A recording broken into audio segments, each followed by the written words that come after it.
School college কে 2 বছর ধরে বন্ধ রাখা হয়। যখন একদিকে আমরা দেখতে পারি যে দোকানপাট খুলতে শুরু হয়, মদের দোকান খুলতে শুরু হয়, পানশালা খুলতে শুরু হয়, কিন্তু অন্যদিকে আমরা দেখতে পারি পশ্চিমবঙ্গের রাজ্য সরকার হোক, কেন্দ্রের ভাজপা সরকার হোক, বারবার চেষ্টা করে যে কি করে স্কুল কলেজগুলোকে বন্ধ রাখা যায়। কিন্তু স্কুল কলেজ যখন বন্ধ থাকে, স্কুল কলেজের ফিস কিন্তু নেওয়া হয়েছে আমার আপনার থেকে। আমরা দেখতে পারি যখন স্কুল কলেজগুলো বন্ধ ছিল তখন কি করে যে শিক্ষক শিক্ষিকারা ছিল তাদেরকে কাছ থেকে তাড়িয়ে দিতে হয়, সেটার প্রচেষ্টা বারবার সরকার করেছে।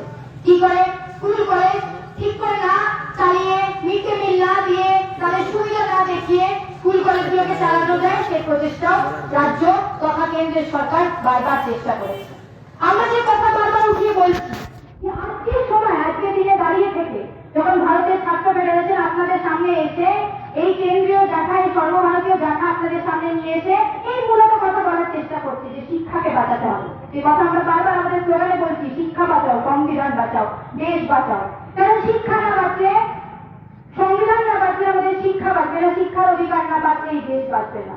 কারণ এই যে ছোট ছোট ছেলে মেয়ে, আমরা আপনারা আমাদের বাড়িতে যেসব আমাদের ভাই বোনেরা আছে, ছেলে মেয়েরা আছে, যারা পড়াশোনা করে আগামী দিনে এই দেশের ভবিষ্যৎ হবে, এবং সেই যে দেশের ভবিষ্যৎ তাদের কাছে যে শিক্ষা না পৌঁছতে পারে, তাই এই দেশের কোনো ভবিষ্যৎ নেই, এটা আমরা আপনারা বুঝি।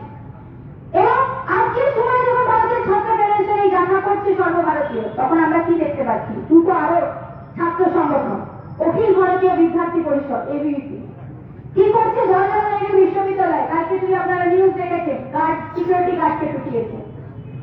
এই তাদের কাজ যে ইউনিভার্সিটিতে ঢুকে ঢুকে মানুষকে পেটানো। ছাত্ররা আন্দোলন করবে, তাদের মাথা ফাটিয়ে দেওয়া। ছাত্ররা ফিস বৃদ্ধির বিরুদ্ধে কথা বলবে, তাদের হাত পা ভেঙে দেওয়া। অভিভাবকরা কথা বলবে, তাদেরকে শাসানো। অন্যদিকে আমরা পশ্চিমবঙ্গের মধ্যে কি দেখতে পাচ্ছি? শাসক সাথে জড়িত ছাত্র সংগঠন তারা কি করছে? ছাত্র পরিষদ, তৃণমূল ছাত্র পরিষদ, তারা বারবার কেন্দ্রীয় মিছিল যাচ্ছে, সমাবেশ যাচ্ছে। কি করার জন্য? যারা চুরি করেছে তাদেরকে বাঁচানোর জন্য। আজকের সময় যখন ভারতের ছাত্র ফেডারেশন বারবার বলছে যে শিক্ষার প্রাঙ্গণে যে দুর্নীতি হয়েছে তাদেরকে টেনে সেখানে বাঁচানো উচিত, সেখানে দাঁড়িয়ে থেকে তৃণমূল ছাত্র পরিষদ বলছে তাদেরকে বাঁচানো উচিত। আমরা তো দেখেছি ভিডিও ক্লিপিং গুলো এক সপ্তাহ আগে, যখন নিউজ রিপোর্টাররা গিয়ে তৃণমূল ছাত্র পরিষদের মিছিলে জিজ্ঞেস করছে আপনি মিছিলে আসছেন কেন? বলছে পার্থবাবুকে বাঁচানোর জন্য, বলছে অনুব্রত মন্ডলকে বাঁচানোর জন্য। লজ্জা করে না এদের? নির্লজ্জ বেহায়া সব লোকজন যারা এই দেশটাকে, এই রাষ্ট্রটাকে বেঁচে দেওয়ার চেষ্টা করছে। 2014-তে বিরোধী সরকার যখন আসছিল, নরেন্দ্র মোদীকে বলা था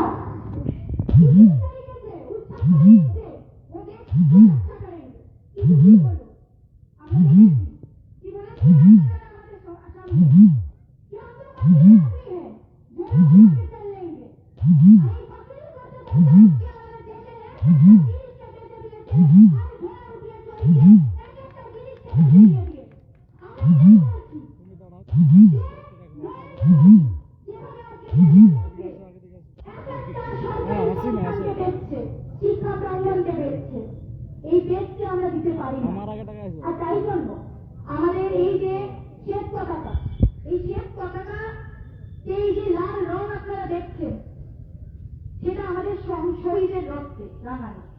সেটা এমনি এমনি লাল হয়নি। আমরা প্রতিনিয়ত দেখেছি 1970-এর পর থেকে ভারতের ছাত্র ফেডারেশন কিভাবে প্রতিনিয়ত স্কুল কলেজের মধ্যে লড়াই করেছে। আর লড়াই কেন করেছে? যাতে শিক্ষা প্রাঙ্গণ আমার আপনার সবার হতে পারে। আজকে কেন্দ্রে ভাজপাদের সরকার আছে, বিজেপির যে সরকার আছে, আরএসএস এর যে সরকার আছে, যে আমার আপনাকে বলছে যে আজকে তারা করবে টাকা থাকবে। আর তারা বলে দিতে যাচ্ছে রাজ্য শিক্ষা দিতে গিয়ে যে তাদের কাছে টাকা নেই, আমার আপনার বাড়িতে আমাদের ভাই বোনেদের কাছে, ছেলে মেয়েদের কাছে, এখানে তাদের কাছে টাকা নেই, তারা পড়াশোনা করবে না। আমরা ভারতের ছাত্র ফেডারেশন বারবার তোকে চোখ রাঙিয়ে, সেটা বিজেপি হোক, তৃণমূল হোক, বলেছি যে কেউ আমাদেরকে এই ভারতবর্ষের মধ্যে বলে দেবে না যে আমরা কোথায় করবো, কেন করবো। এই ভারতের সংবিধান আমাদেরকে অধিকার দেয় পড়াশোনা করার। স্কুল কলেজ বন্ধ রাখার চেষ্টা করলে তার কথা ভেঙে গুড়িয়ে স্কুল কলেজে ঢুকে আমরা পড়াশোনা করবো। এবং ভারতের ছাত্র ফেডারেশন এটা করিয়ে দেখিয়েছে। বিভিন্ন রাজ্যে, বিভিন্ন জায়গায় যে যখন ছাত্রছাত্রীদেরকে বাধা দেওয়ার চেষ্টা করা হয়েছে, যখন ছাত্রছাত্রীদের ফিস বৃদ্ধি করার চেষ্টা করা হয়েছে, তখন ছাত্রীদেরকে তারা কি পোশাক পরবে, সেই পোশাক পরে তারা স্কুলের ভেতরে ঢুকবে কি ঢুকবে না সেই জন্য বাধা দেওয়ার চেষ্টা করা হয়েছে, তখন মিড ডে মিলে তারা ডিম পাবে কি পাবে না সেই জন্য বাধা দেওয়ার চেষ্টা করা হয়েছে। এই পতাকা ধরে ছাত্রছাত্রীরা স্কুল কলেজে ঢুকে বলেছে তুমি কেউ থাকে না থাকুক আমরা জানি না। আমি বারবার এই কথাটা বলি, এই 14 বছরের অঞ্জলির কথা আমার মনে পড়ে যায়। কর্ণাটকের মধ্যে কর্ণাটকের স্কুলে মিড ডে মিলে তাদেরকে ডিম দেওয়া বন্ধ করে দেওয়া হয় এবং সেই অঞ্জলি 14 বছরের মেয়ে সামনে থেকে এসে বলে যে আজকে আমাদের খাবারে ডিম দেওয়া বন্ধ করা হচ্ছে, আমরা প্রোটিন পাবো না, আমরা তার বিরুদ্ধে লড়াই করছি, আমরা চাই খাবারের মধ্যে ডিম দেওয়া হোক। এবং যখন সেটা বলছে তাকে জিজ্ঞেস করা হচ্ছিল যে নিজের লোকজন ছিল জার্নালিস্ট ছিল তাদেরকে জিজ্ঞেস করছে অঞ্জলিকে যে তোমার ভয় লাগছে না তুমি এই লড়াইটা করছো, বলেছে আমার ভয় লাগে না, কারণ আমি একটা জিনিস জানি যে কেউ থাকুক না থাকুক কিন্তু এই সাদা পতাকা ভারতের ছাত্র ফেডারেশন আমার সাথে আছে এবং আমি যতদিন সামনে থেকে লড়াই করে যাবো ছাত্রছাত্রীদের অধিকারের জন্য এই ভারতের ছাত্র ফেডারেশন আমার সাথে দাঁড়িয়ে থাকবে।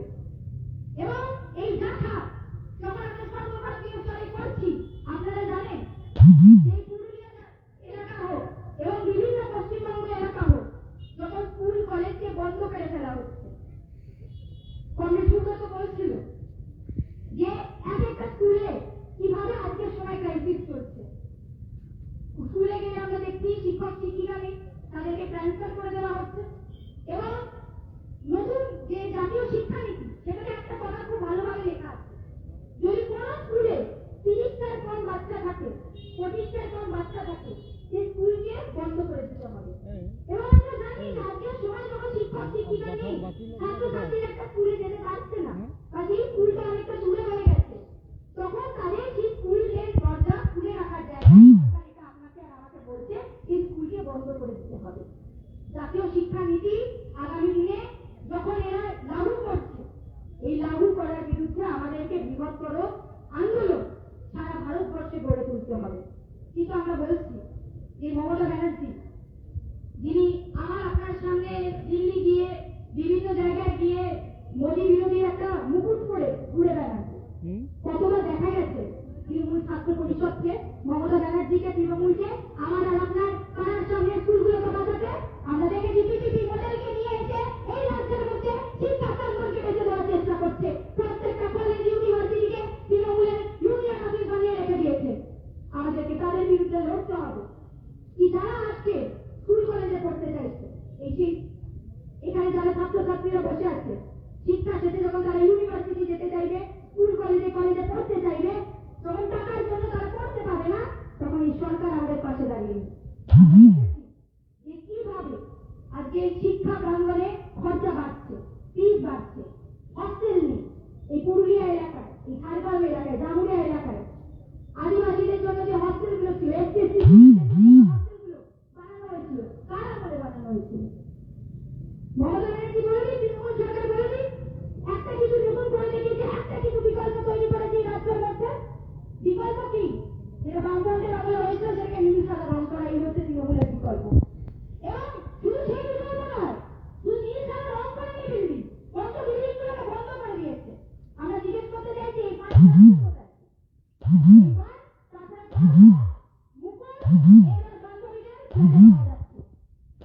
এই কোটি কোটি টাকা মানুষের ট্যাক্সে আমার আপনার পিছনে খরচা না করে, তাদের হস্টেল বানানোর পিছনে খরচা না করে, তাদের জন্য কোর্সেস না খুলে তাদের ফিস না কমিয়ে কি হচ্ছে মন্ত্রীদের বিলাসবহুল বিল্ডিং বাড়ছে। আমরা তো জানি সব জায়গায় দেখছি লোকালে যেসব তৃণমূল নেতারা আছে শুনতে পাচ্ছেন এসব গুন্ডাদেরকে টাকা খাইয়ে গুন্ডামি করাচ্ছে লোকালে। মানুষ বলতে ভয় পাচ্ছে, মানুষ ভাবছে যে এই যে তৃণমূলের গুন্ডারা আছে তাদেরকে পুষিয়ে রেখে অল্প অল্প টাকা দিয়ে তারা বিশাল কিছু করে দেবে। ব্যাপারটা হচ্ছে যতদিন এরা টাকা পাচ্ছে ততদিন এদের কাছে অক্সিজেন আছে। যেদিন টাকা পাওয়া বন্ধ করবে ওই লাঠিটা নিয়েই তৃণমূলের সুপ্রিমোকে মারবে এদের এই অবস্থা। কারণ আমরা দেখেছি যে কন্যাশ্রী রূপশ্রী নামে যে টাকা আপনাদের আমাদের ঘরে দিয়ে দেওয়া হচ্ছে, আমরা এটা বলতে চাইছি যে চাকরি কেন হয়? শুধু 25,000 টাকা দিয়ে মানুষ সারাটা জীবন বাঁচবে কি করে?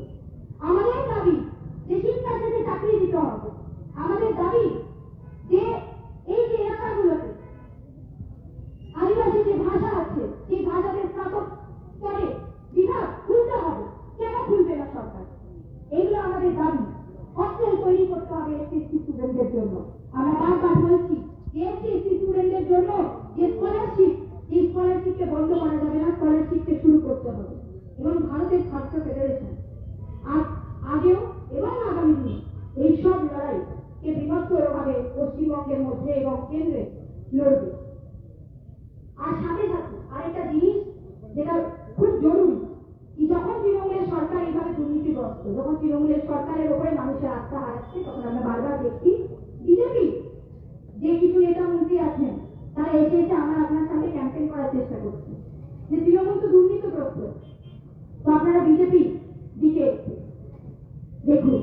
কিন্তু আমাদেরকে জিজ্ঞেস করতে হবে 2014 থেকে বিজেপির সরকার তো কেন্দ্রতে আছে কি নেই? আপনারা জানেন তো বিজেপি সরকার 2014 কেন্দ্রতে আছে, মানুষ ভোট দিয়ে এনেছিল, কি বলেছিল 2 কোটি করে চাকরি পাবে, পেয়েছেন চাকরি? চাকরি পেয়েছে কতজন? চাকরি পেয়েছে কতজন?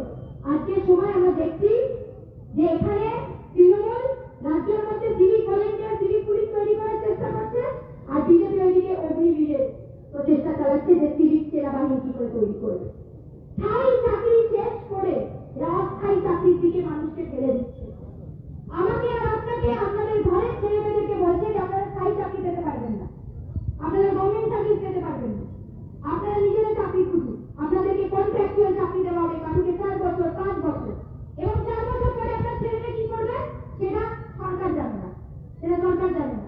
তাহলে শিক্ষা নেই, তাহলে শিক্ষা যেতে চাকরি নেই, কন্ট্রাকচুয়াল কাজ, কাজে তাদের কোম্পানি থেকে বার করে দিলে তারা কোথায় যাবে? তাই জন্য আজকে ভারতের ছাত্র ফেডারেশনের তরফ থেকে যখন আমরা দেখা নিয়ে এখানে এসেছি, আপনাদের কাছে আহ্বান জানাচ্ছি যে 2রা সেপ্টেম্বর আমাদের যে সমাবেশ কলেজ স্ট্রিটে, এই সমাবেশে আপনারা আমরা সবাই যোগদান দিয়ে এই কথাটা বারবার বলি যে রাজ্য এবং কেন্দ্রের সরকার যে শিক্ষাকে বেঁচে দেওয়ার চেষ্টা করছে, এই সময় দাঁড়িয়ে থেকে যে দেশকে বেঁচে দেওয়ার চেষ্টা করছে, তার বিরুদ্ধে আমাদের ঐক্যবদ্ধ হয়ে লড়তে হবে। এবং শুধু ছাত্রছাত্রীরা নয়, শুধু ছাত্রছাত্রীরা নয়, এই অনুরোধ আমার প্রত্যেকটা ছাত্রছাত্রী, বাবা মাদের, অভিভাবকদের, যদি আপনার ছেলে ভবিষ্যৎকে বাঁচাতে হয়, যদি আপনার ছেলেদের ভবিষ্যৎ আগামী দিনে সুনিশ্চিত করতে হয়, তাহলে আপনাদেরকে ওই মিছিলে পায়ে পা মিলিয়ে আমাদের